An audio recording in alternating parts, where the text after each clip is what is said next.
Al'ummar musulmi na ci gaba da aika saƙo zuwa ga gwamnan jihar da Magaran, inda saƙon ke cewa muna kira ga mai girma gwamnan jihar da Magaran mai ƙoƙari kuma mai kishin al'ummarsa mai kishin addinin musulunci, gwamnan da shi ne a Nijar ya fara kafa dokar hana sai da sha wato tabar nan ta shisha kafin a yi koyi da shi a Nijar baki ɗaya.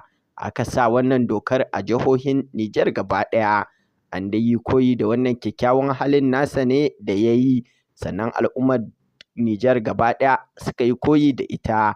Sannan an ƙara roƙo zuwa ga wannan gwamna mai ƙoƙari, inda a cikin saƙon ake cewa akwai wani ɗan daudu mai yaɗa fasadi da lalata da tarbiyyar al'umma mai suna Hassan Makeup, wanda yanzu haka hukumar Hizba mai ƙoƙari a Kano ta saka sunansa a cikin waɗanda take nema ruwa a jallo saboda munanan abubuwan da yake yaɗawa musamman ma a kafafe na sada zumunta, wanda ya kamata a kama shi a hukunta a matsayinsa wanda yake cikin musulmi, garin musulmai, ƙasar musulmai. Abin takaici ba mu da hukumomi irin Hizba a Nijar balle ta kama sa, amma muna kira ga mai girma gwamna da mai alfarma sarki ya sa a kama shi a miƙa sa ga hukumar Hizba ta Kano can ta hukunta shi a kotuna na musulunci masu albarka. Shi wannan shaiɗanin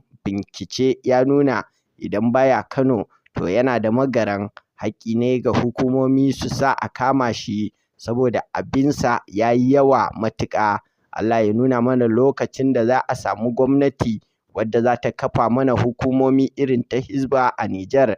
Amin summa amin.